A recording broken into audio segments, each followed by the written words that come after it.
নমস্কার, আমি জ্যোতিষশাস্ত্রী সঞ্জিত চক্রবর্তী। বয়স অনুযায়ী সকলকে প্রণাম ও ভালোবাসা। আজকের আলোচনা যে বাড়ির দরজায় মায়েরা জল দিতেন, এখন জল দেওয়া হয় না। তার জল দেওয়ার কারণটা কি? বা দরজার সামনে সন্ধেবেলায় দরজার সামনে জল দিতে হয়, বা সকালবেলা ঘুমের থেকে উঠে দরজায় জল দিতে হয়। এর প্রভাব কি হতে পারে, বা ভালো কি হতে পারে, খারাপ কি হতে পারে? এই দরজায় জল দিলে সকালবেলায় ঘুমের থেকে উঠে, যেমন ধরুন আমার বাড়িটাকে গার্ড করতে গেলে আমাদের যেমন একটা উদাহরণস্বরূপ বলা যেতে পারে, সকালবেলায় ঘুমের থেকে উঠে আমরা দেখুন মুখ ধুয়ে নিই। আমাদের মুখ হচ্ছে মেন দরজা।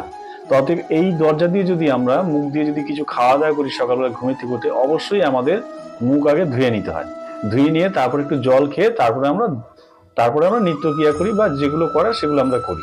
তো তেমনি শরীরটা সুস্থ থাকে বা ভালো থাকে। তেমনি বাড়ির পুরো যে মেন দরজা, বাড়ির যে মেন গার্ড, বাড়ির যে মেন লক্ষ্মী যেখান দিয়ে আসে, যেখান দিয়ে বিরাজ করে বা প্রবেশ করে, তো সেটা হচ্ছে মেন দরজা।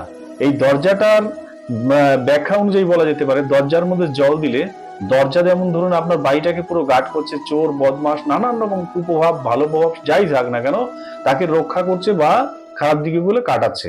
তো সেই দরজাকে যদি আমরা অবহেলা করি, বা দরজার মধ্যে যদি কোনো ভালোভাবে সুন্দরভাবে পরিষেবা বা দরজাকে যদি ঠিকভাবে না রাখি, বা দরজার মধ্যে যদি জল বা ইত্যাদি না দিয়ে থাকি, তো খারাপ প্রভাবগুলো ঢুকতে পারে। এবার দরজার মধ্যে জল দেওয়ার কারণ এটাই যে দরজার মধ্যে দেখা গেল যে আমাদের পিতৃপুরুষগণ এই দরজার মধ্যে দিয়েই প্রবেশ করে, বা এই দরজার মধ্যে দিয়েই ধরুন দরজা সারাদিন দাঁড়িয়ে রয়েছে আপনার জন্য, আপনাকে পরিষেবা দেওয়ার জন্য, বা আপনাকে গার্ড করার জন্য, বা আপনাকে ভালো রাখার জন্য। দরজা আপনাকে চোরের হাত থেকে বাঁচানোর জন্য সারাদিন দাঁড়িয়ে আছে। তা তারও তো একটা কাজ রয়েছে। তো সেই কাজ অনুযায়ী তাকে যদি সেই দরজার মধ্যে যদি জল দেওয়া হয়, তাহলে তার সেই জলটা, সে একটা পিপাসিত থাকে। যখনই পিপাসিত থাকবে দেখবেন দরজার মধ্যে আওয়াজ হবে, নানা রকম ক্যাচ কুচ করে আওয়াজ হতে পারে। তো সেই আওয়াজগুলোর জন্য যদি আপনি জল দেবেন, তো সেই জায়গাগুলো তার আস্তে আস্তে প্রভাবগুলো পড়তে থাকে। এই আওয়াজগুলো যে অনেকে বলে থাকবেন যে দরজার মধ্যে অনেক সময় তেল বা মজ্জা কোপচা জং পড়ে যাওয়ার ধরুন এগুলো হয়। হ্যাঁ, সেটা হতে পারে, কিন্তু তবু দরজার মধ্যে জল দিলে সেই জায়গাগুলো অবশ্যই সেই প্রভাবগুলো, ভালো প্রভাবগুলো দরজার মধ্যে পড়তে পারে, বা ভালো দিনগুলো আসতে পারে, বা সুদিন আসতে পারে, বা আপনার সময় ভালো যাবে। তাই অবশ্যই আপনি চেষ্টা করুন বাড়ির দরজার মধ্যে জল দেওয়া, দরজার সাইডে বা দ্বার দেবতাগণকে পুজো করা।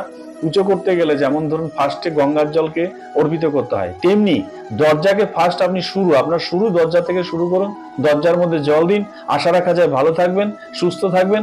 ভালো থাকুন। যদি আপনাদের ভালো লাগে এটাকে লাইক, শেয়ার এবং কমেন্ট করুন। অবশ্যই আপনারা নেক্সট কমেন্ট জানান। যদি ভালো লাগে অবশ্যই আপনাদের কাছে নেক্সট ভিডিও পাঠাবো। ভালো লাগলে অবশ্যই আপনারা আমাকে সাবস্ক্রাইব করে নেবেন, এবং আমরা আপনাদের কাছে পৌঁছে দেবো। নমস্কার।